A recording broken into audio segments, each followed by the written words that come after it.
بسم اللہ الرحمن الرحیم نحمدہ ونصلی علی رسولہ الکریم۔ آج روزانہ تقریباً ایسا ہو رہا ہے اللہ تعالیٰ کی رحمت سے کہ روزانہ اچھا خاصا ای میل سے زیادہ میسج اور ٹیلی فون یہ زیادہ ہیں۔ ای میل بھی پہلے سے بہت بڑھ گئے ہیں کیونکہ آ نہیں سک رہے لوگ، تو اس وجہ سے ای میل بڑھ گئے ہیں۔ جواب بھی الحمدللہ روزانہ کے حساب سے جا رہا ہے اللہ تعالیٰ کی رحمت سے۔ کچھ خط بھی آ رہے ہیں، گیٹ پر دے جاتے ہیں، گیٹ سے لے جاتے ہیں۔ حالات کے لیے عقل مند آدمی دعا ہی کرے گا کہ اللہ تعالیٰ اپنی رحمت سے حالات کو اچھا کر دیں، بغیر استحقاق کہ اللہ ہمیں معاف فرما دے تھوڑا کم۔ تو اس میں آج تک کبھی اتنے میسج اور ٹیلی فون اتنے نہیں آئے، ای میل جتنے اس بار آ رہے ہیں۔ یہ سیرت آپ صلی اللہ تعالی علیہ وسلم کی بلکہ تاریخ ہے امت مسلمہ۔ سیرت کا تو کہ جب کتاب دیکھیں گے تو آپ کا دماغ بھی کام نہیں کرے گا۔ پہلے بتا دیتا ہوں کہ آپ صلی اللہ علیہ وسلم سیرت مبارک کیا، ہمارے حالات کیا۔ اللہ تعالیٰ میرے رب سب یہ گناہوں کو معاف فرمائے۔ کل غزوہ بدر کا جو واقعہ تھا اس پر تو اچھے خاصے میسج آئے، شام تک آتے رہے، مغرب کے بعد تک آتے رہے۔ ایمان تازہ ہو گیا، سنتوں کا جذبہ بڑھ گیا، اپنے حالات دیکھ کے رونا آیا۔ آپ صلی اللہ علیہ وسلم اور صحابہ رضوان اللہ علیہ مجمعین کی کتنی قربانیاں، کتنا ہمارے لیے روئے اور جانیں کس طرح دیں، اور آپ صلی اللہ علیہ وسلم کے ایک اشارے پر کس طرح ہر وقت تیار رہتے تھے، اور کتنا شوق تھا۔ حضرت والا رحمۃ اللہ علیہ نے ایک بار فرمایا تھا، شیخ العرب العجم عارف اللہ حضرت مولانا شاکر محمد اختر صاحب رحمۃ اللہ علیہ نے فرمایا تھا، کسی انگریز کے بچے نے پوچھا تھا، حضرت مجدد رحمۃ اللہ علیہ کی کسی وقت کی بات ہے کہ مسلمان اتنا فدا ہوتے ہیں اللہ تعالیٰ وغیرہ پر، تو انہوں نے جواب دیا تھا کہ تم لوگوں کو جتنی اپنی زندگی سے محبت ہے، تم لوگوں کو جتنی اپنی زندگی سے محبت ہے اس سے زیادہ مومن کو اپنی موت سے محبت ہے۔ اللہ کے لیے تم لوگوں کو جتنی اپنی زندگی سے محبت ہے اس سے زیادہ مومن کو اللہ سے ملنے کی محبت ہے۔ ہر گھڑی تیار رہتے ہیں مومن۔ یہاں ایک بات اور بھی عرض کروں کہ اللہ تعالیٰ اصل بات تو دل میں ڈال دیں اللہ تعالیٰ۔ صحابہ رضوان اللہ علیہ مجمعین ایسے اللہ پر فدا، اور آپ صلی اللہ علیہ وسلم کے اشارے پر فدا۔ دنیاوی حساب سے تو آپ کو پتہ ہے جہاں کوئی خون آئے یا ایک پٹاخہ بھی آ جائے تو کس طرح بھاگتے ہیں۔ وہاں تو دیکھ رہے ہیں کہ صحابہ رضوان اللہ علیہ مجمعین شہید ہو رہے ہیں، اور ہر ایک آگے بڑھ کے تیار ہو رہا ہے کہ یہ انعام پا گیا، میں تو رہ گیا، رب کعبہ کی قسم میں تو کامیاب ہو گیا۔ آخری کلمہ پڑھتے ہوئے یہ بات آ رہی ہے زبان مبارک پر۔ دوسرا اور آگے بڑھتا ہے، یہ آگے نکل گیا، میں پیچھے رہ گیا۔ اور پھر کل آپ نے سنا غزوہ بدر میں ایک صحابی رضی اللہ تعالیٰ عنہ، ان کا بازو لٹک گیا تھا تو ان کو تکلیف ہو رہی تھی، تو انہوں نے بازو پر اپنا پیر مبارک رکھ کے جھٹکا مار کے بازو کو الگ کر دیا۔ وہ تکلیف اور پھر اس جوش سے آگے بڑھنا، سامنے اللہ کی رضا، آپ صلی اللہ علیہ وسلم کی خوشی، آپ صلی اللہ علیہ وسلم کے آنکھوں کی چمک کہ آپ صلی اللہ علیہ وسلم خوش ہو گئے تو اللہ خوش ہو گئے، اللہ خوش ہو گئے تو آپ صلی اللہ علیہ وسلم خوش ہو گئے۔ تو ابھی جب صبح میں حاضر ہوا، داخل ہوا یہاں، تو اس وقت یہی بات ذہن میں گھوم رہی تھی۔ رات کو اور بھی باتیں آ رہی تھی کہ کاش یہ بیان ہو جاتا، کاش یہ بیان ہو جاتا۔ پھر حضرت فرماتے ہیں کہ بس یہ جواب دیا کرو، اللہ تعالیٰ نے جو بیان کروائے وہی مفید ہے، ہمارے لیے بھی سب کے لیے بھی۔ دل میں آیا کہ ہمارے ناخن کو اگر کچھ ہو جائے تو اس ناخن کو دیکھ کے ہم چیختے رہتے ہیں، اور اگر خدا نخواستہ ڈاکٹر کہیں کہ الگ کرنا ہے، پہلے اس کو سن کریں، پھر الگ کریں، پھر پٹی دیکھتے ہوئے روتے رہتے ہیں۔ اور یہاں کیا ہے، جھٹکا مار کے بازو ہی الگ کر دیا، اور کوئی ڈر خوف نہیں۔ مجھے کل رات سے اور آج سارا دن بھی حدیث پاک یاد آ رہی ہے، مفہوم ہے۔ آپ صلی اللہ علیہ وسلم نے فرمایا کہ ایک وقت آئے گا جب یہ یہود و نصارہ تم پر ایسے ٹوٹیں گے جیسے بھوکھا روٹی بٹ آتا ہے۔ اے نبی صلی اللہ علیہ وسلم کیا ہم اس وقت کم ہوں گے؟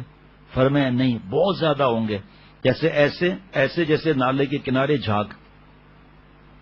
اے محبوب صلی اللہ علیہ وسلم، وجہ دنیا کی محبت، موت کا خوف، موت کا خوف۔ اگر گناہ چھوڑ دیے تو مر جائیں گے، زکات دیے تو ہارٹ فیٹ ہو جائے گا، فلمیں چھوڑی تو سارے حرام بدماشیاں، مزے ختم ہو جائیں گے، یہ وجہ ہے۔ اور صحابہ رضوان اللہ علیہ مجمعین آپ خود سنی رہے ہیں۔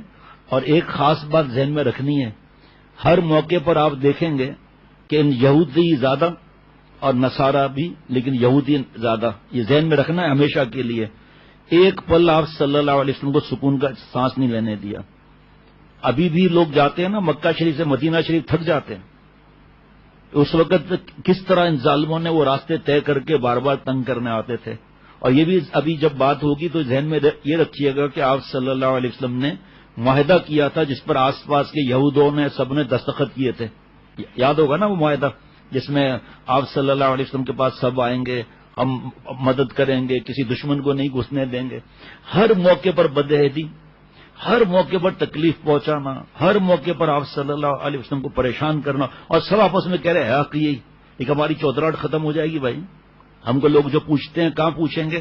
اور آج تک ان کا یہی عمل ہے، آج تک یہی عمل ہے، مسلمانوں کو شہید کرنا، عورتوں کو بیوہ کرنا. آپ کو پتہ ہے ہمارے یہاں سیاست ویاست کوئی کام کی چیز نہیں ہے الحمدللہ، لیکن جو حق بات ہے اور ہم چمچے ان کے ساتھ ساتھ ہر بات میں ان کے. صرف زبان سیکھنا صرف نہیں ہوتا، زبان سیکھیں منع نہیں ہے، لیکن زبان کے ساتھ اس کی ثقافت بھی آ جاتی ہے، اور اس کو عبور حاصل کرنے کے لیے ان کے واقعات اور اخباریں بھی پڑھنی پڑتی ہیں. آہستہ آہستہ مسئلہ ہو جاتا ہے. اللہ تعالیٰ اپنی رحمت سے مجھے اور سب کو اس کی سمجھ عطا فرمائے، عقل سلیم، قلب سلیم، فہم سلیم عطا فرمائے. 1992 میں حضرت والا رحمۃ اللہ علیہ سے ایک مولانا نے کہا کہ حضرت والا جس طرح پرویز نام نہیں رکھنا چاہیے، فیروز نام بھی نہیں رکھنا چاہیے، کیونکہ فیروز غلام نے حضرت عمر رضی اللہ تعالیٰ عنہ کو شہید کیا تھا.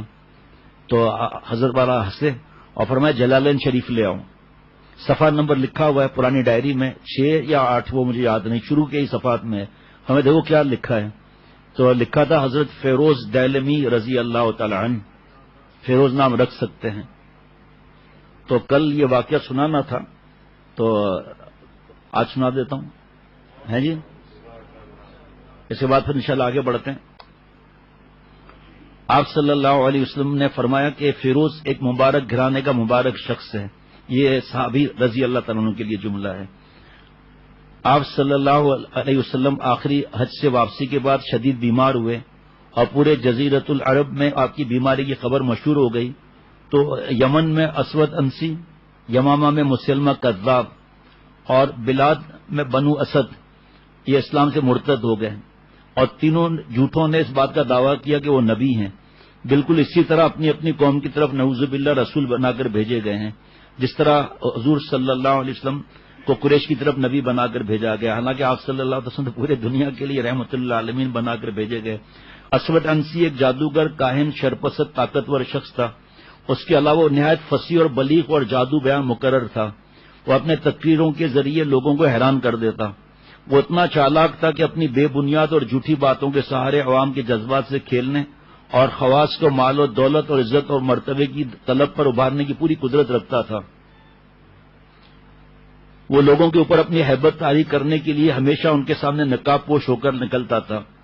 اس وقت یمن پر ان لوگوں کی حکومت تھی جو ایران کو چھوڑ کر مستقل طور پر یمن آباد ہو گئے تھے. میں تاریخی چیزیں یہاں نہیں بتانا چاہتا. اور ان کے سربراہ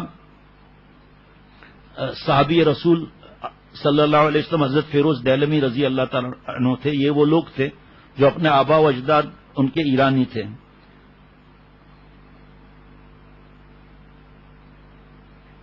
ان تاریخین وطن کے سردار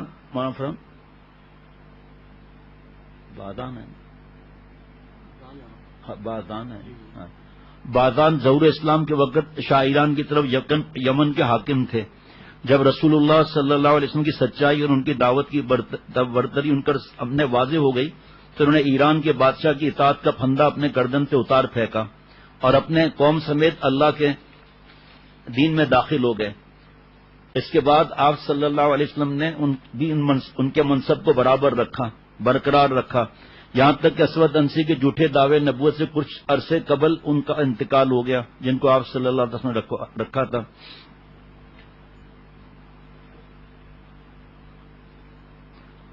اسود انسی کی دعوت پر لوگوں نے لبیک کہا جھوٹے نبوت کے دعویٰ کرنے والے پر.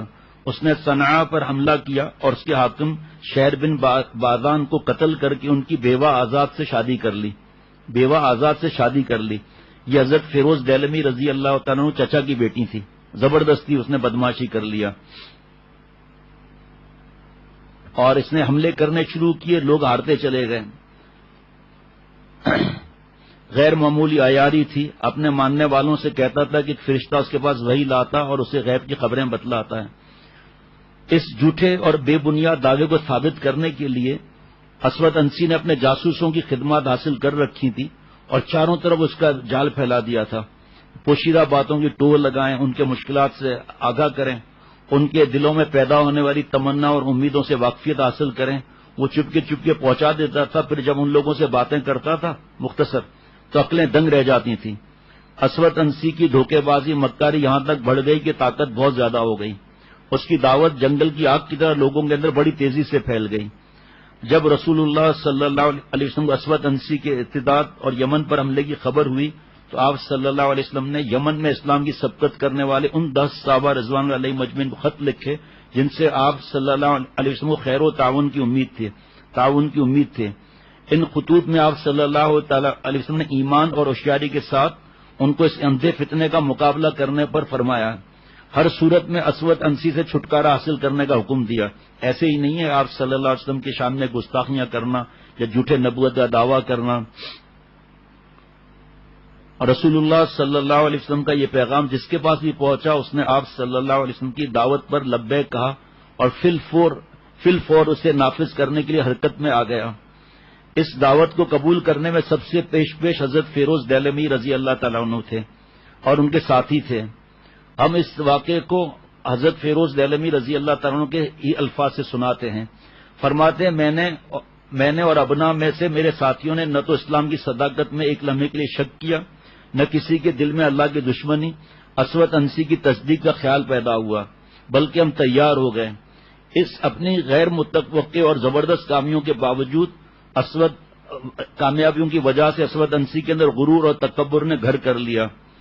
اس نے اپنے لشکر کے سپاہ سالار قیس بن عبد یغوث کے معاملے میں اپنا رویہ بدل دیا، یہاں تک کہ قیس کو اپنی طرف جان کا خطرہ لاحق ہو گیا اور اپنے چچا زاد بھائی دازویہ کو ساتھ لے کر اس کے پاس گیا، اس کو رسول اللہ صلی اللہ علیہ وسلم کا پیغام پہنچایا۔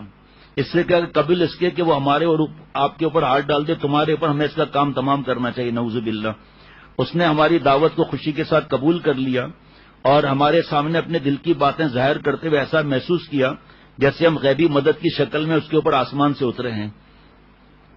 پھر ہم تینوں نے آپس میں یہ طے کیا کہ ہم لوگ اس مرتد اور جھوٹے نبوت کا دعویٰ کرنے سے والے اندرونی طور پر نمٹیں گے اور ہمارے دوسرے بھائی باہر سے اس کو جہنم کی طرف پہنچانے میں اپنا کردار ادا کریں گے۔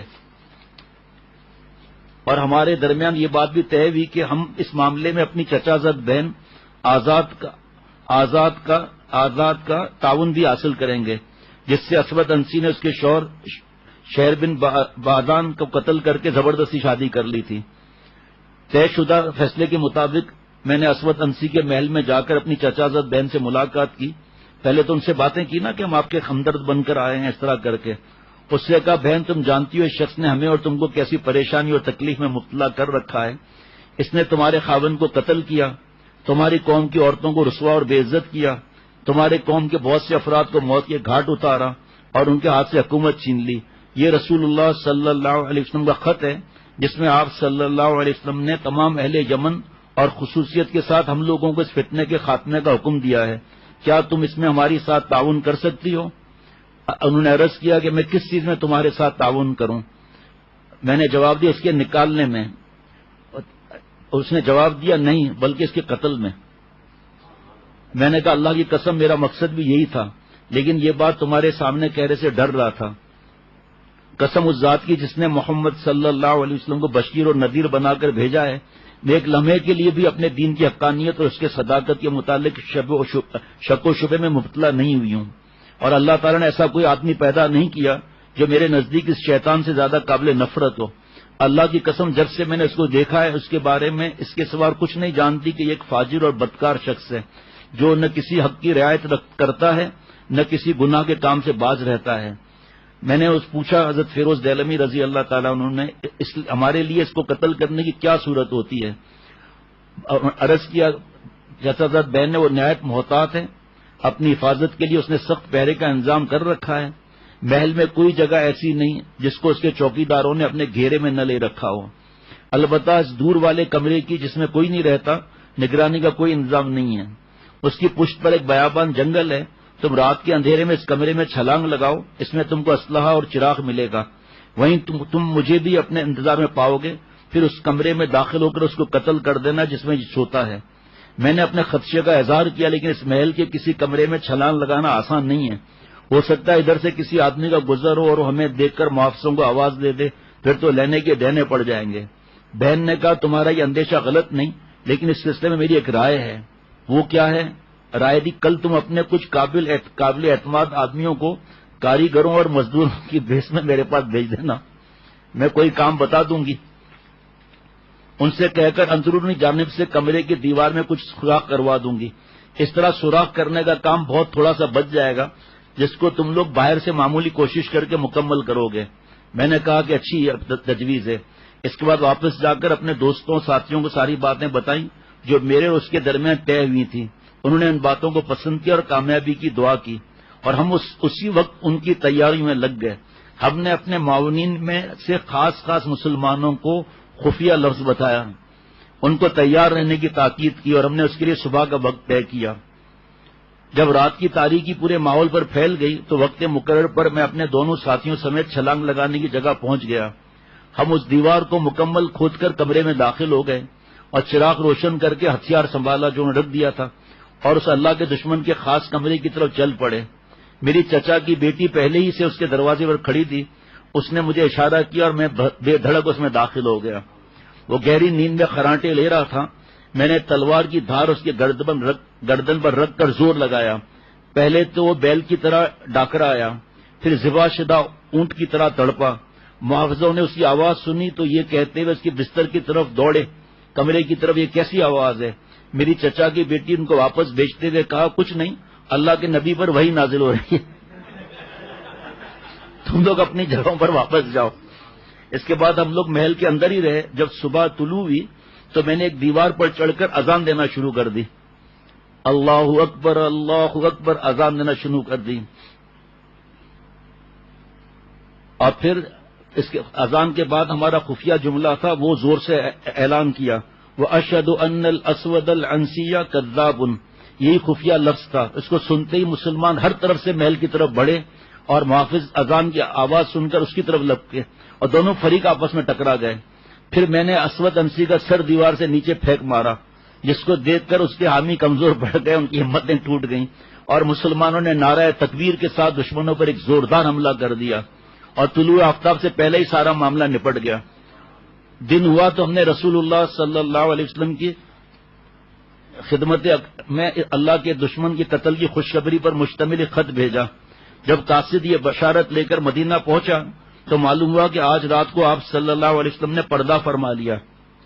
ساتھ ہی ان کو یہ بات بھی معلوم ہوئی کہ وحی کے ذریعے آپ صلی اللہ علیہ وسلم کو اسود انسی کے قتل کی بشارت اسی رات مل گئی تھی جس میں وہ قتل کیا گیا۔ آپ صلی اللہ علیہ وسلم نے فرمایا صحابہ رضوان علیہ مجمعین سے کہ اسود انسی کو گزشتہ رات قتل کر دیا گیا، اس کو ایک مبارک گھرانے کے مبارک شخص نے قتل کیا۔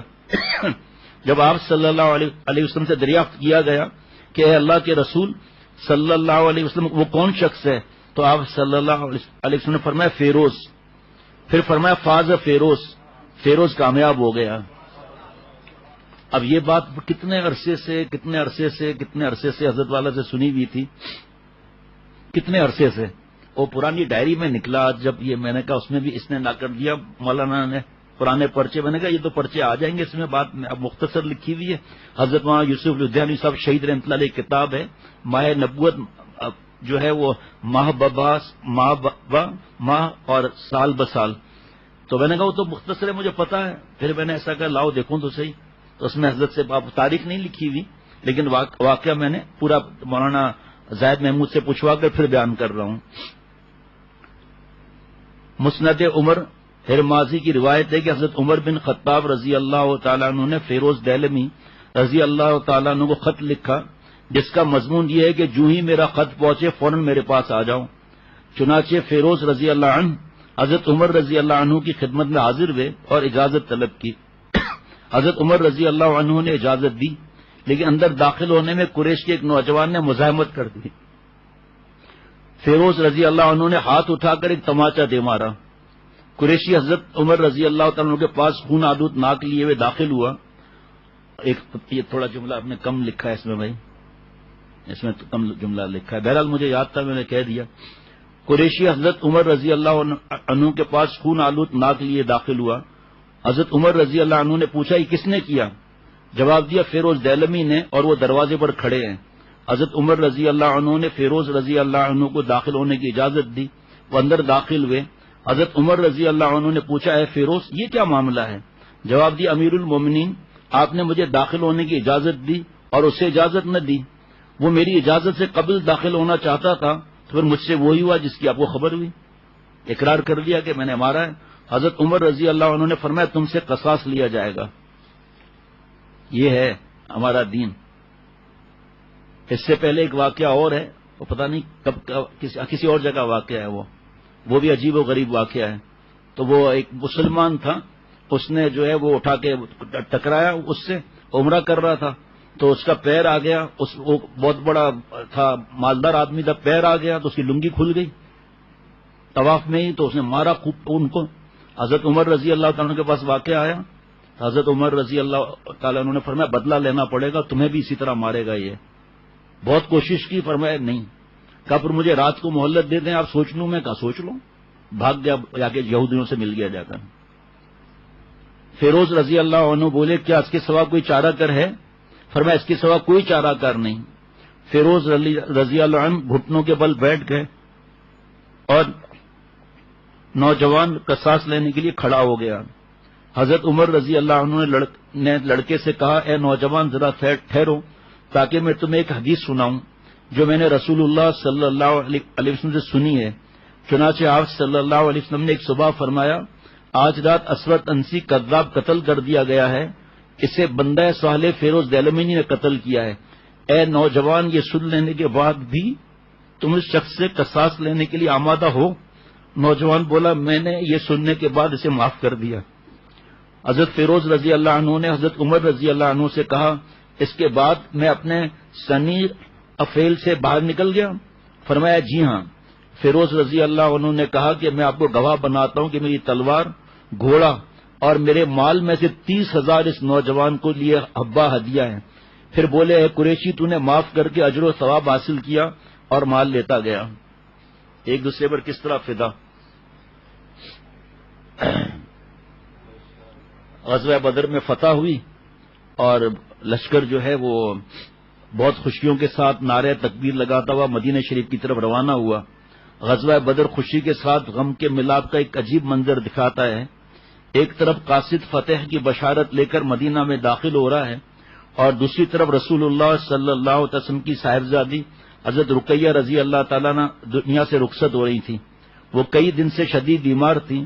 حضور صلی اللہ علیہ وسلم نے ان کے خاوند حضرت عثمان رضی اللہ تعالیٰ عنہ کو ان کی تیمارداری کے لیے مدینہ شریف میں رہنے کا حکم دیا تھا، ورنہ وہ خود جہاد میں جانے کے لیے تیار تھے۔ نبی اکرم صلی اللہ علیہ وسلم تکبیر بلند کرتے صحابہ رضوان اللہ علیہ مجمعین کے ساتھ مدینہ منورہ میں داخل ہوئے تو آپ کی لاڈلی بیٹی کو بقیع کی ٹھنڈی خاک میں دفن کیا جا رہا تھا۔ کہ عمل دیکھیں، اتباع دیکھیں۔ اس دوران جب مدینے کے باشندے فاتح لشکر کا نہایت گرم جوشی سے استقبال کر رہے تھے تو ایک خبر سنی اور سنائی جا رہی تھی جو جزیرت العرب سے باہر کی دنیا میں بھی کسی کایا پلٹ سے کم نہیں تھی۔ بعض نتینی رومی جو چند سال پہلے ایران سے شکست فاش کھا کر نہ صرف اپنے بیشتر ایشیائی مقبوضات بلکہ اپنے مقدس سلیب سے بھی محروم ہو گئے تھے۔ آپ کو یاد ہوگا جو حضرت ابو بکر صدیق رضی اللہ تعالیٰ عنہ نے اونٹوں کا فرمایا تھا، آپ صلی اللہ علیہ وسلم نے فرمایا تھا وقت بڑھا دو۔ ایک بار پھر اپنے نئے جوان ہرقل کی کمان میں شام اور عرب کی سرحدوں پر ایرانیوں سے جا ٹکرائے تھے۔ اس خبر سے مسلمانوں کی مسرت دوبالا ہو گئی، کیونکہ اس واقعے کی پیشگوئی قرآن کریم چند سال پہلے عین اس وقت کر چکا تھا جب رومی شکست کھا کر ایشیا سے بھاگ نکلے تھے اور بظاہر ان کے دوبارہ جیتنے کی امید نہیں تھی۔ حضرت کا واعظ ہے یہ مواعظ حسنہ میں، صرف انہی چند آیتوں پر بیان ہے پوری تفصیل کے ساتھ، بہت مختصر واعظ ہے، ٹھیک ہے جی، حقانیت اسلام کے نام سے۔ غزوہ بدر میں صرف 14 مسلمان شہید ہوئے، ان میں سے 6 مہاجر 8 انصاری تھے۔ حضرت سعد بن ابی وقاص رضی اللہ تعالیٰ عنہ کمسن بھائی، یاد ہوگا جو کہا میں بھی جاؤں گا، جہاں کمسن بھائی عمیر بن ابی وقاص رضی اللہ عنہ بھی اسی لڑائی میں شہید ہوئے۔ عبیدہ بن حارث رضی اللہ تعالی عنہ جو عتبہ سے لڑتے ہوئے شدید زخمی ہوئے تھے، جنگ کے اختتام پر واپسی کے سفر پر جام شہادت نوش کیا، آپ صلی اللہ علیہ وسلم نے اپنے مبارک ہاتھوں سے قبر میں اتارا۔ قریش کے 70 افراد مارے گئے، جن میں ان کے نامور سردار اور سپہ سالار شامل تھے۔ اتنے ہی کفار گرفتار ہوئے جنہیں قیدی بنا کر مدینہ شریف لایا گیا۔ ان میں حضور اقدس صلی اللہ علیہ وسلم کے چچا عباس، داماد ابو العاص حضرت زینب رضی اللہ تعالیٰ عنہ کے شوہر، اور حضرت علی رضی اللہ تعالیٰ عنہ کے بڑے بھائی عقیل بھی شامل تھے۔ یہ سب بعد میں مسلمان ہو گئے تھے۔ نبی اکرم صلی اللہ علیہ وسلم نے قیدیوں کے بارے میں مشورہ فرمایا تو حضرت ابو بکر رضی اللہ عنہ نے عرض کیا کہ یا رسول اللہ، یہ لوگ آپ کے خاندان اور قوم کے ہیں، میری رائے کہ فدیہ لے کر انہیں چھوڑ دیا جائے، اس طرح ہم اپنی طاقت میں اضافہ کریں گے۔ یہ توقع بھی ہے کہ ہمارے حسن سلوک سے یہ لوگ ایمان لے آئیں۔ نبی اکرم صلی اللہ علیہ وسلم نے حضرت عمر رضی اللہ عنہ سے پوچھا تمہاری کیا رائے ہے؟ وہ بولے اے اللہ کے رسول، ان لوگوں نے آپ کو جھٹلایا، وطن سے نکالا، جنگ کی، اس لیے میری رائے یہ کہ ان قیدیوں میں جو میرے رشتہ دار ہیں انہیں میرے حوالے کر دیں، میں اپنے ہاتھوں سے انہیں قتل کروں گا۔ عقیل کو ان کے بھائی علی کے اور عباس کو ان کے بھائی حمزہ کے حوالے کر دیا جائے تاکہ سب کو معلوم ہو جائے مشرکوں کے لیے ہمارے دلوں میں کوئی جگہ نہیں ہے۔ حضور اکرم صلی اللہ علیہ وسلم نے اس وقت خاموشی اختیار فرمائی۔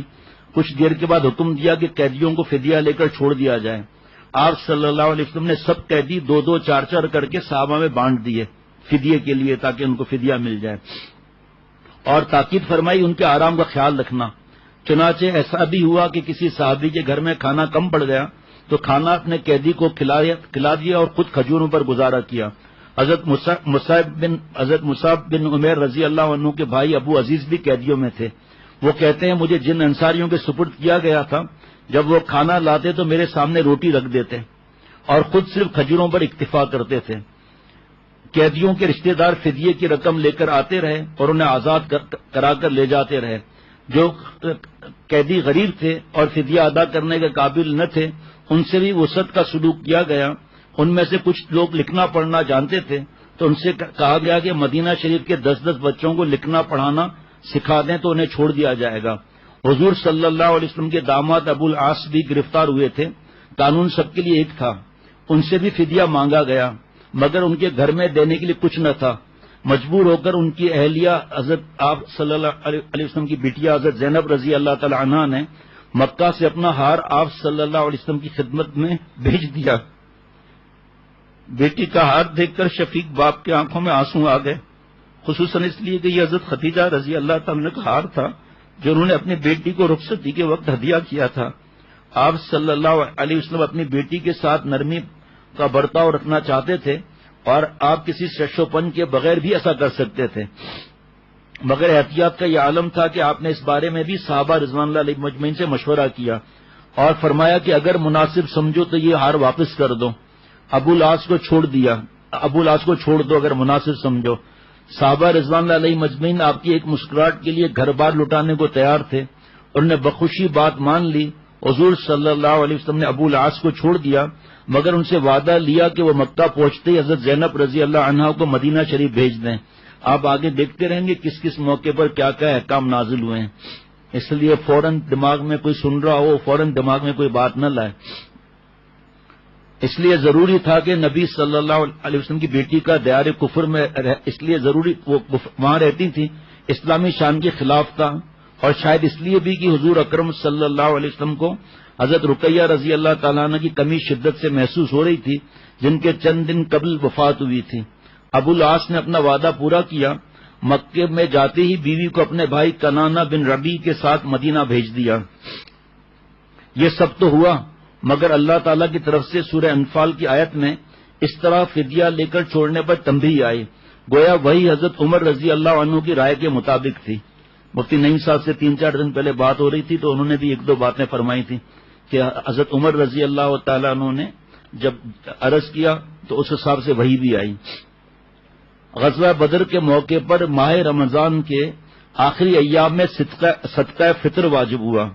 حضور صلی اللہ علیہ وسلم نے 27 رمضان کو صحابہ رضوان اللہ علیہ مجمعین سے خطاب کر کے حکم دیا، نماز عید سے پہلے کھجور، کشمش یا جو یا کسی ایک جنس کا 1 سا یا گندم کے 2 مد تقریباً 2.25 کلو صدقہ فطر میں ادا کیے جائیں تاکہ فقراء مستغنی ہو جائیں۔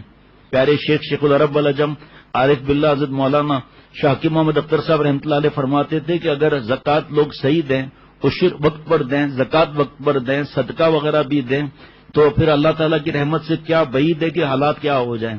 لیکن اللہ معاف فرمائے، ہم لوگ تو سانپ کی طرح بیٹھے ہوئے ہیں اور حساب کتاب بھی نہیں، اندازن دے دو بھائی زکوٰۃ میں لکھ دو، دے دو بھائی، اب زکوٰۃ ادا ہو گئی، نعوذ باللہ۔ عید الفطر اور عید الاضحیٰ کے تہوار ایک ساتھ مشروع ہوئے۔ 1 شوال کو مدینہ شریف میں پہلی بار نماز عید الفطر ادا کی گئی، اس کے بعد ذوالحجہ میں عید الاضحیٰ منائی گئی اور ہر سال رسول اللہ صلی اللہ علیہ وسلم قربانی کرتے رہے۔ مدینہ میں جاہلیت کے 2 تہوار چلے آتے تھے، اسلام نے انہیں ختم کر دیا اور رسول اللہ صلی اللہ علیہ وسلم نے فرمایا بے شک اللہ نے تمہیں ان کی بنسبت 2 بہتر تہوار عطا کر دیے، عید الفطر عید الاضحیٰ۔ عیدگاہ تشریف لے جاتے ہوئے حضرت بلال رضی اللہ تعالی عنہ حضور صلی اللہ تعالی علیہ وسلم کے آگے آگے نوکدار لاٹھی انزا لے کر چلتے جاتے تھے۔ یہ لاٹھی نجاشی نے حضرت زبیر رضی اللہ تعالی عنہ کو ہدیہ کی تھی اور انہوں نے حضور صلی اللہ علیہ وسلم کی نظر کر دی۔ یہ عیدگاہ میں رسول اللہ صلی اللہ علیہ وسلم کے آگے گاڑ دی جاتی تھی۔ نماز عید کے بعد حضور صلی اللہ علیہ وسلم 2 خطبے دیتے، آخر میں حضور صلی اللہ علیہ وسلم خواتین سے خصوصی خطاب بھی فرماتے جس میں عموماً انہیں فکر آخرت، شوہروں کی اطاعت اور خیرات کی ترغیب دی جاتی۔ حضرت بلال رضی اللہ عنہ خواتین کے صف کے سامنے کپڑا پھیلا کر گشت کرتے اور خواتین اپنی انگوٹھیاں، چوڑیاں، کانوں کی بالیاں تک اتار کر دے دیا کرتی تھیں۔ ابھی تو کتنا ایسے واقعات ہیں، بیان سنا، حضرت کی کتاب میں پڑھی، پھر خط آتا ہے کہ ہم نے اتنے سال سے زکوٰۃ نہیں دی۔ حضرت والا کا جواب تربیت عاشقان خدا بھی غالباً لکھا ہوا ہے کہ اے بی بی زیور توڑ دے، اللہ کے قانون کا نہ توڑ، جس رب نے تجھے یہ زیور دیا ہے وہ دوبارہ دینے پر قدرت رکھتے ہیں۔ یہ کہنا کہ ہمارے پاس پیسہ نہیں ہے اس کا زکوٰۃ ادا کرنے کے لیے تو بھائی توڑ دو۔ ماڈل کالونی میں حضرت کے حکم پر مسجد حفصہ میں جو بیان ہوتا تھا وہاں پر ایک خاتون 3 یا 4 بیان میں آئی، بیٹے کے ساتھ خواتین کا الگ پردہ، پھر وہ ان کا بیٹا کچھ دنوں کے بعد ایک لفافہ لایا، اس میں اس بڑھیا کا خط تھا، لکھا تھا کہ 33 برس کی زکوٰۃ پوچھ کر مفتی صاحبان سے وہاں ریٹ وغیرہ لے کر جو بھی طریقہ ہے، اور 33 برس کی زکوٰۃ انہوں نے ادا کی ماشاءاللہ۔ اس سال 2 ہجری کے اواخر میں صاحب نصاب افراد پر زکوٰۃ فرض کر دی گئی۔ زکوٰۃ ایسی عبادت ہے جس کے ذریعے بندہ عملی طور پر اس بات کا اظہار کرتا ہے کہ اس کے پاس جو کچھ ہے وہ اللہ کا دیا ہوا ہے اور اللہ کے حکم پر وہ اس کے دیے ہوئے مال کو اس کی رضا کے لیے بخوشی خرچ کرنے پر آمادہ ہے۔ حضرت والا فرما دیتے ارے بھائی 1 لاکھ پر 2500 ہیں، رکھنا ذرا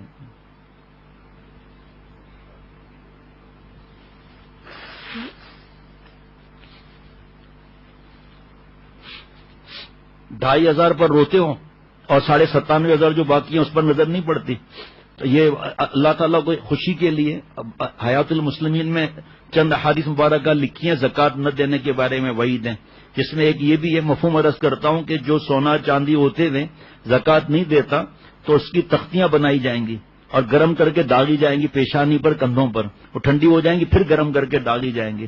سانپ کا مجھے نام یاد نہیں ہے، بہت زہریلا سانپ ہے، اس کو ڈھنک مارے گا اس کو، اور پھر مرنے کے بعد کیا ہوگا؟ جہاں دین کی سمجھ نہیں ہے وہ تو جھگڑے ہوتے رہیں گے، جہاں دین کی سمجھ بھی ہے وہ تقسیم ہو جائے گا۔ ایسے واقعات 2-3 آئے حضرت کے زمانے میں کہ والد نے زکوٰۃ ادا نہیں کی، زکوٰۃ ہوتے ہوئے زکوٰۃ ادا نہیں کی، اس کا انتقال ہو گیا، بیٹوں میں جائیداد تقسیم ہوئی، تو حکم تو یہ ہے کہ جتنا قرضہ ہو اس کو اتار دیا جائے، باقی جو بچے جو فدیے کی نصیحت کی بس جو بھی ہے مسائل علماء بتائیں گے۔ تو جو اس کے ذمے ہے نہیں دی زکوٰۃ تو زکوٰۃ کس طرح دینی ہے، لکھنا وغیرہ کچھ بھی نہیں، تو ان لڑکوں نے جائیداد تقسیم کر دی، آپس میں جائیداد تقسیم کر دی اور زکوٰۃ بس وہیں دو دیں گے۔ وہ جب والد صاحب نے زندگی میں زکوٰۃ نہیں دی تو اولاد کہاں سے دے دیں گے؟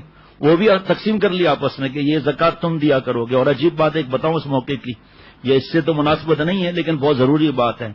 ہمارے یہاں حضرت والا سے ملنے کے بعد الحمدللہ اللہ نے بہت سی چیزوں سے اللہ نے بچایا، اللہ بچایا بھی۔ ایک ہمارے یہاں خرچی کہتے ہیں جو نیوتا بھی کہا جاتا ہے، اس کو لکھا جاتا ہے اور اس کے بھائی فلانے نے 500، اس زمانے میں 10 روپے. حضرت والا کے ملاقات سے 5-8 سال پہلے غلام محمد بھائی اور اقبال بھائی کو جو 10 روپے ملے تھے نا، وہ لینے آئے میرپور خاص سے کہ تمہارے وہ 10 روپے دیے تھے ابھی تک ملے نہیں ہمیں واپس، چاہے کرایہ اس وقت چاہے 30-40 روپے بھر کے آئے ہوں گے. اس طرح تو قرضہ ہوا نا وہ، کیونکہ واپسی کا ہے نا، تو قرضہ ہوا.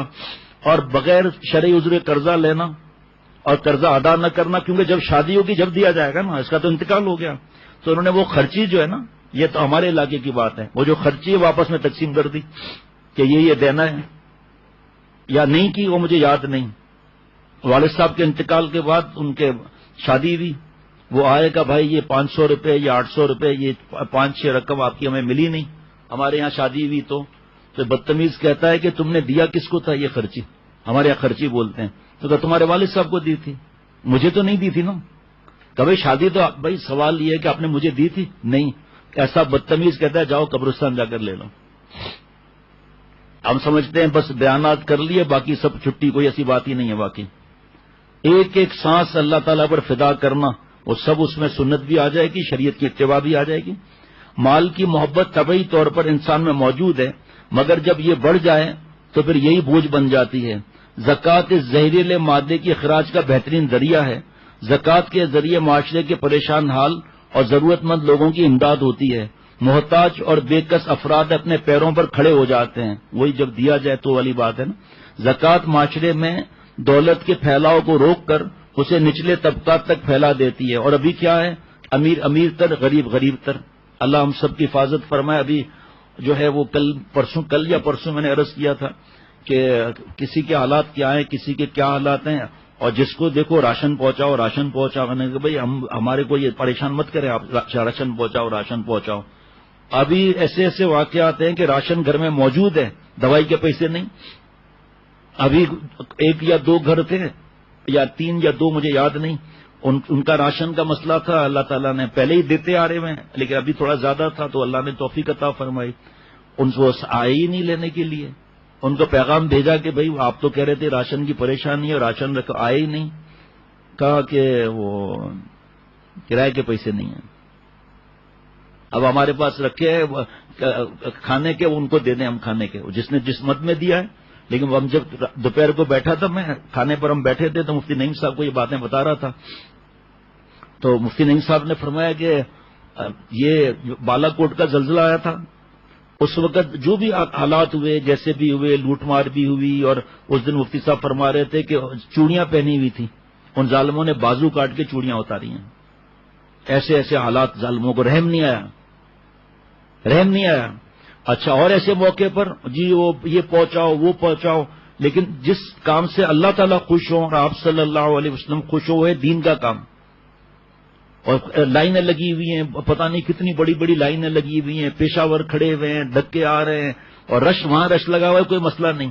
لیکن مدارس جہاں سے دین پھیلا، جو ہم تک دین آیا، اور آگے کے معاملات ہیں، اب یہ مسجدیں بند ہیں، مدرسے بند ہیں. کسی کو اگر آتے تھے جمعے کی نماز میں دل میں ہمت بھی دے دیا، دیکھا کہ مدرسہ کھلا ہوا ہے، وہاں جا کر بیٹھا ہوا آدمی، ان کو دے دیا. اب یہ تو بند ہے. اس کی طرف سوچنے والے کتنے ہیں؟ یہ تو کھانے پینے کے لیے تو لائن لگی ہوئی ہے لوگوں کی، او بھائی اتنے کو راشن دو، اتنے کو راشن دو، وہ پیسے بھیج رہے ہیں، وہ پیسے بھیج رہے ہیں. منع نہیں ہے، ایسے سفید پوش ہیں، منع نہیں ہے سفید پوش کا دھیان جا کر. لیکن جو آئے بس لائنیں لگی ہوئی ہیں، کون آ رہا ہے اور آپ کیا، اس بار تو مجھے نہیں پتا، اس سے پہلے ایسے واقعات آئے، موویاں بن رہی ہیں، موویاں بن رہی ہیں، ہم نے اتنے کو دیا اتنے کو دیا. تو مدارس بند ہیں، مساجد بند ہیں، کون اس طرف دھیان دینے والا؟ ابھی اتنا اسٹاک تھا ہمارے پاس حضرت والی کتابوں کا، وہ اچھا خاصا نکلا. اب آگے 11 شعبان 12 شعبان ہو گئی ہے ابھی تاریخ، پھر رمضان شریف کتنا قریب ہے، اور مدارس بند ہیں. اللہ تعالیٰ مجھے اور سب کو دین کی سمجھ عطا فرمائے. حضرت والا رحمۃ اللہ علیہ کے وقت کی بات یاد آ رہی ہے. یہ قرآن شریف، شہید قرآن شریف پر 8-8 10-10 بچے پڑھ رہے ہیں. فرمایا جو قرآن شریف ہدیہ کرے ایسے علاقوں میں، آپ بتاؤ اللہ اور حضور صلی اللہ علیہ وسلم کو کیا پسند آئے گا؟ یہ جو دین کے لیے اتنی تکلیفیں اٹھا رہے ہیں آپ صلی اللہ علیہ وسلم، اور اتنے صحابہ کو زخم لگ رہے ہیں، شہید ہو رہے ہیں، کس لیے؟ اللہ کا دین پورے دنیا میں پھیل جائے. اس کا پیارے شیخ فرماتے ہیں جو فرماتے تھے کہ تمہارے خاندان میں کوئی اگر بہت مسکین ہے، بہت ایسا ہے، اس کو زکوٰۃ دے دو، پہلے اس کا حق ہے، لیکن اس کے بعد سب سے بڑھ کر اور سب سے بہترین جگہ مدارس ہیں، کیونکہ وہاں سے آپ صلی اللہ علیہ وسلم کو خوشی ہوگی، دین پھیل رہا ہے، حدیث پاک کے شاگرد پیدا ہو رہے ہیں، دنیا بھر میں پھیل رہے ہیں، ملک بھر میں پھیل رہے ہیں، اس طرف دھیان نہیں ہوتا۔ جیسے ہمارے یہاں ہے زیادہ تو وہ ہے شعبہ نشر و اشاعت کا زیادہ ہے، پھر ماشاءاللہ پتا ہوا کا، پھر یہ ساتھ ساتھ یہ سب اصلاح کا معاملہ۔ ابھی ایک مدرسے کا مجھے کل پتا چلا، میں مفتی صاحب کو بتا رہا تھا کہ ان کے پاس تنخواہوں کے پیسے ہی نہیں ہیں۔ اب یہ آپ سوچ لو آگے کا پھر کیا معاملہ ہے۔ بڑے بڑے سیٹ صاحب بتا رہے ہیں پیسے ہیں، پارٹیوں پر ہیں، تنخواہ کس طرح دیں؟ میں نے کہا بھائی کچھ دے سکتے ہیں؟ کل تو انہوں نے کہا آدھی تنخواہ دے سکتے ہیں۔ میں نے کہا آدھی تو دو نا بیچاروں کو بھائی۔ اور ایک صاحب اور پریشان تھے، وہ حضرت کی بات یاد آئی کہ میاں رزق بڑھانا تیرے میرے ہاتھ میں نہیں ہے، رزق بڑھانا تیرے میرے ہاتھ میں نہیں ہے، لیکن خرچہ کم کرنا میرے تیرے ہاتھ میں ہے۔ آج ہماری نعوذ باللہ یہ حالات پر نظر دیکھ کر اپنے مال پر نظر آ جائے کہ ہمارے پاس مال ہے، ہم یہ کر لیں گے وہ کر لیں گے۔ نوٹ ایک رئیس آدمی تھے، ہر وقت بس پیسہ پیسے کو کھینچتا ہے۔ اس نے بیسمنٹ میں اسٹرانگ روم بنایا ہوا تھا جس میں سونا چاندی زیورات یہ چیزیں تھی، اور چومنا ڈالر کو پاؤنڈ کو آنکھوں سے پیسہ ہی پیسہ ہے۔ اور خادم سے کہا تھا جب دروازہ بند ہونے کا آواز آئے تو نمبر گھما دینا۔ پیارے شیخ فرماتے ہیں کہ ایک تیزی سے ہوا آئی، جھٹکا لگا، دروازہ بند ہو گیا، خادم نے نمبر گھما دیا، یہ ڈالر پاؤنڈ کو چوم رہا ہے، اور جناب وہ سونے چاندی بس سب کچھ جو کچھ ہے پیسہ ہے، جو کچھ ہے پیسہ ہے۔ اکڑ ایک صاحب اور تھے، ان کے کینسر ہو گیا معدے میں، 2 چمچہ صبح 2 چمچہ شام قیمے کا پانی ابلا ہوا وہ اس کو پینا پڑتا تھا، ورنہ آنتیں پھٹ جاتی ان کی۔ تو پھر اس کے بعد بھوک بھوک بھوک بھوک، آخر اٹھا دروازہ بند۔ اب اسٹرانگ روم کی آواز کہاں جائے اوپر؟ اب جناب وہ چیخیں مار مار کر چیخیں، اب آؤ پاؤنڈ کھاؤ، آؤ ڈالر کھاؤ، آؤ چاندی پیو، سونا کھاؤ۔ پھر آستے آستے آستے آستے مر گیا، پنجڑا بن گیا اس کا۔ پھر جب دروازہ کب ٹوٹا کب کیا ہوا، ہڈیوں کا ڈھانچہ رکھا ہوا تھا۔ اس پر حضرت مجذوب رحمۃ اللہ علیہ کے اشعار بھی میں نے ان سے کہا تھا پڑھنے کے لیے کہ جگہ جی لگانے کی یہ دنیا نہیں ہے، جگہ جی لگانے کی یہ دنیا نہیں ہے، یہ عبرت کی جا ہے تماشا نہیں ہے۔ میں نے ان سے کہا بھائی اب گھبراؤ مت، خرچہ تو فوراً کم کر دیں، ہم لوگ خرچے تو فوراً کم کر دیں، بس رات دن ایک ہی بات ہے، یہاں یہ ہو گیا یہاں یہ ہو گیا۔ ابھی ایک بہت بڑا خاندان ہے، بہت بڑا خاندان ہے، ان کی بلڈنگ ہے ان کی خاندان کی، تو کل مجھے رات کو پتا چلا کہ وہ چھت پر سب نماز پڑھ رہے ہیں، پورے گھر کے افراد اتنے سارے۔ تو پھر ایک ایسی خوشخبری سنی، اتنا مزہ اب تک آ رہا ہے کہ آپ پوچھو مت۔ پہلی دفعہ ان کے خاندان میں رسول اللہ صلی اللہ علیہ وسلم کی نظر میں دنیا کی حقیقت ہر نماز کے بعد پڑھی جا رہی ہے، پہلی دفعہ بتا رہے تھے، کچھ لوگ بتا رہے تھے اتنا مزہ آ رہا ہے، سب باتیں پہلی دفعہ سنی ہیں۔ بدر کے فتح نے پورے عرب میں مدینے والوں کی دھاک بٹھا دی۔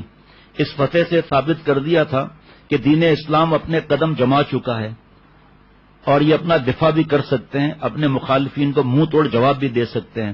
مٹھی بھر مسلمان کا میدان بدر میں 3 گنا دشمنوں پر غالب آنا اس بات کا ثبوت تھا کہ آسمانی مدد ان کے ساتھ ہے۔ اس واقعے نے عرب میں ایک بڑے انقلاب کا نکارہ بجا دیا تھا جس کی آواز دور دور تک سنی گئی۔ ادھر مسلمان شاداں اور فرحاں تھے اور ادھر مکہ کے گھر گھر میں ماتم برپا تھا۔ ابو لہب اس شکست کی خبر سن کے 9 دن بعد مر گیا۔ قریش نے بدر کے مقتولین کا انتقام دینے کے لیے قسمیں کھائی۔ اب وقت تو اگر بڑھائیں گے تو ظاہری بات ہے بہت دیر ہو جائے گی، کیونکہ نماز دیر سے بھی تو پھر وقت اسی وقت پر ہوگا۔ امیہ بن خلف کا بیٹا صفان اپنے باپ کے قتل پر اتنا غضبناک تھا کہ اس نے اپنے دوست عمیر بن وہب کو زہر آلود خنجر دے کر نبی اکرم صلی اللہ علیہ وسلم کو قتل کرنے مدینہ روانہ کر دیا۔ یہ الگ بات ہے کہ نبی اکرم صلی اللہ علیہ وسلم نے اسے دیکھتے ہی بتا دیا کہ تم نے اور صفان بن امیہ نے مل کر مجھے قتل کرنے کا منصوبہ بنایا ہے۔ عمیر نے یہ معجزہ دیکھنے کے بعد ایمان لانے میں ذرا پس و پیش نہ کی۔ سبحان اللہ۔ بس ایک ہی واقعہ سنا سکتا ہوں اس وقت۔ اب یہ جو حضرت عمیر بن وہب رضی اللہ تعالیٰ عنہ جو بعد میں ہو گئے، وہ واقعہ سنو، حضور صلی اللہ علیہ وسلم کو جو پتا چلا۔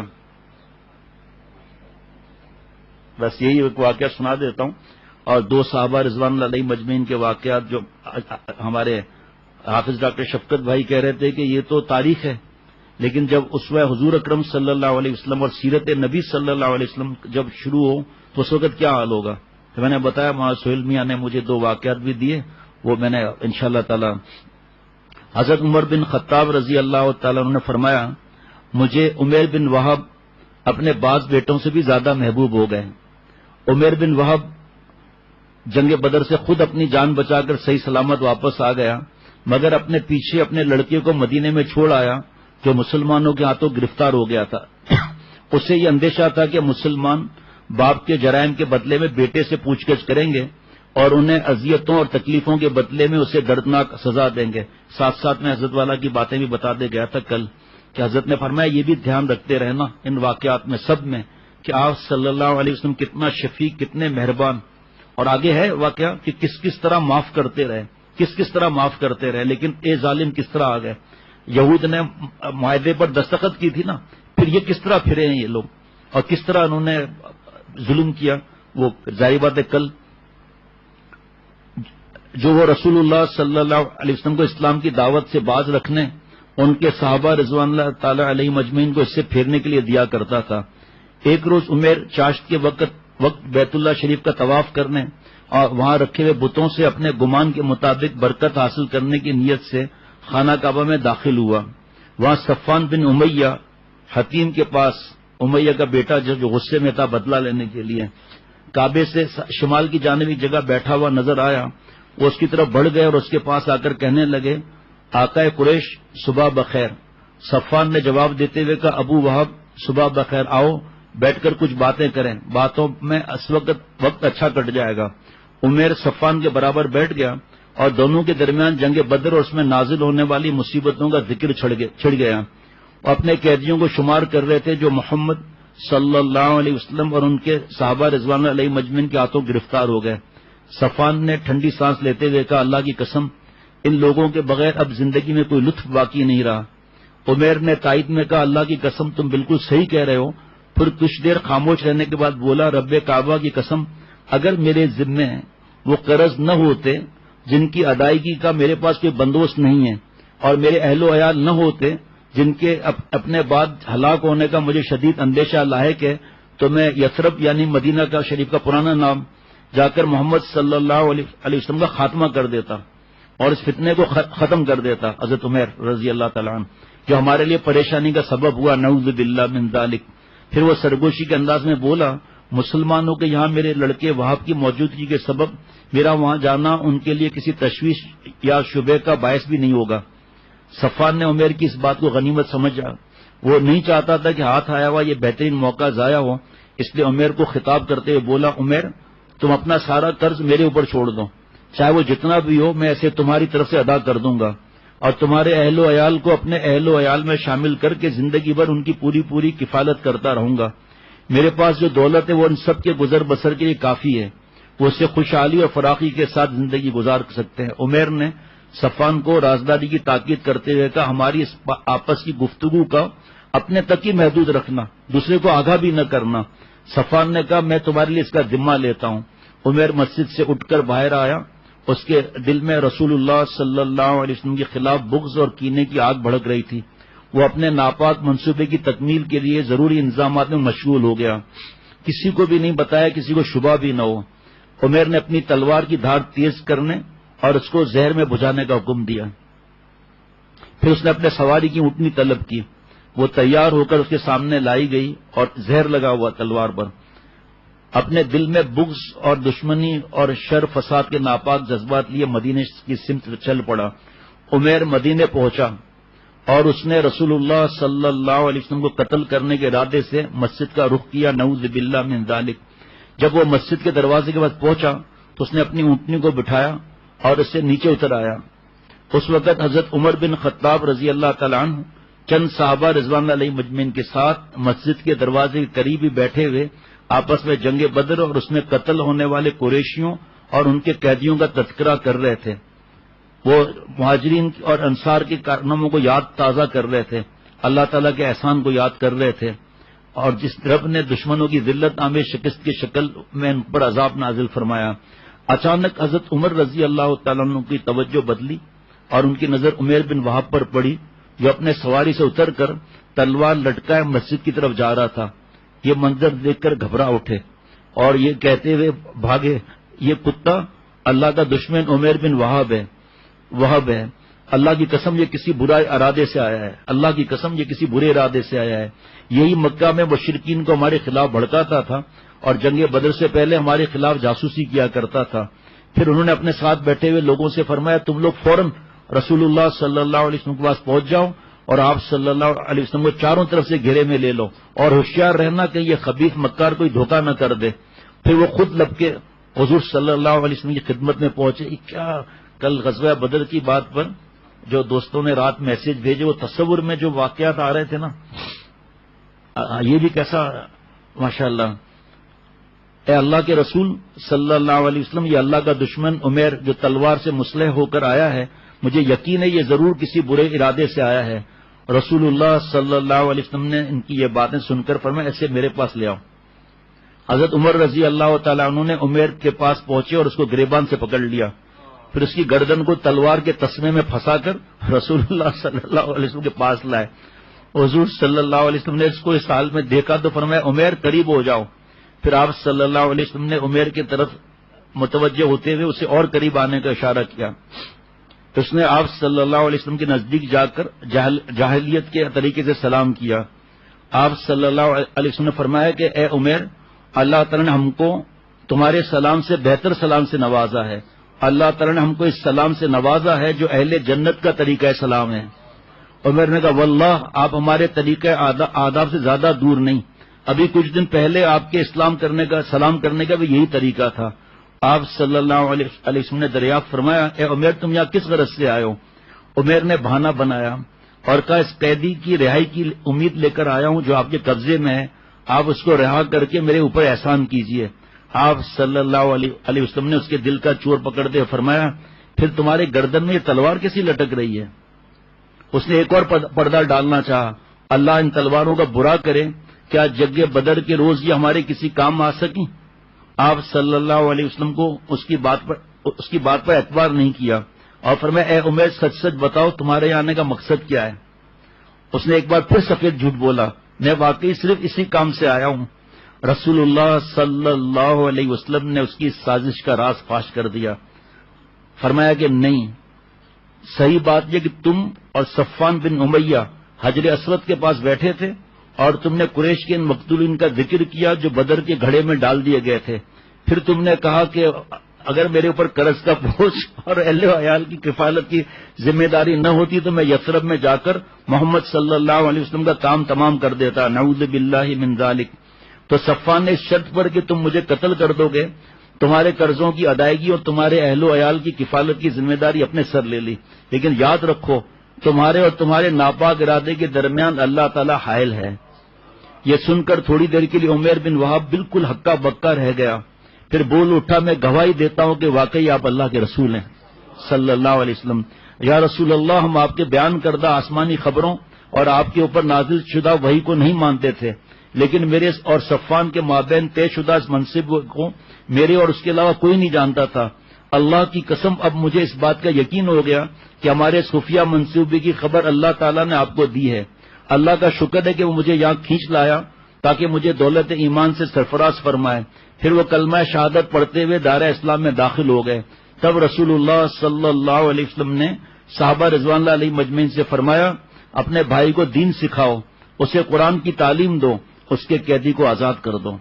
حضرت عمیر بن وہب رضی اللہ تعالی عنہ کے اسلام لانے پر تمام صحابہ رضوان اللہ علیہ مجمعین بہت خوش ہوئے، یہاں تک کہ حضرت عمر رضی اللہ تعالی نے فرمایا، جس وقت عمیر بن وہب رسول اللہ صلی اللہ علیہ وسلم کے پاس آیا تھا وہ میرے نزدیک خنزیر سے بھی بدتر تھا، لیکن آج وہ مجھے میرے بعض بیٹوں سے بھی زیادہ محبوب ہے۔ حضرت عمیر مدینہ شریف میں رک گئے، وہاں رک کر اسلامی تعلیمات کے ذریعے اپنے لیے رہنمائی حاصل کرتے، قرآن کے نور سے اپنے دل کو منور کرتے اور اپنی زندگی کے بارونق اور مطمئن ترین ایام گزارتے۔ اس مدت کے دوران صفوان بن امیہ اپنے دل کو جھوٹی امیدوں سے بہلاتا رہا، جب بھی اس کا گزر قریش کے مجلسوں کی طرف ہوتا وہ ان کو خوشخبری کہتے ہوئے بتاتا ان قریب تمہارے پاس ایک ایسی اہم اور خوشخبری آنے والی ہے جو بدر کے حادثے کے اثرات کو تمہارے دلوں سے مٹا دے گی. لیکن جب اس کا انتظار بہت لمبا ہو گیا تو آہستہ آہستہ پریشانی بے چینی میں بڑھنے لگی اور لمحہ ب لمحہ اس کی بے قراری اور پریشانی میں اضافہ ہوتا گیا، گویا جیسے وہ آگ کے انگاروں پر لوٹ پوٹ ہو رہا ہو. وہ مدینے کی طرف سے آنے والے ہر مسافر سے حضرت عمیر بن وہب رضی اللہ عنہ کے بارے میں دریافت کرتا، مگر کسی کے پاس اس کے سوال کا تسلی بخش جواب نہیں ہوتا. آخر ایک مسافر نے آ کر یہ اس کو اطلاع دی کہ عمیر نے تو اسلام قبول کر لیا. یہ خبر صفوان بن امیہ پر بجلی بن کر گری، کیونکہ اس کو اس بات کا پکا یقین تھا عمیر ہرگز اسلام قبول نہیں کر سکتا، چاہے روئے زمین پر بسنے والا ہر شخص مسلمان ہو جائے.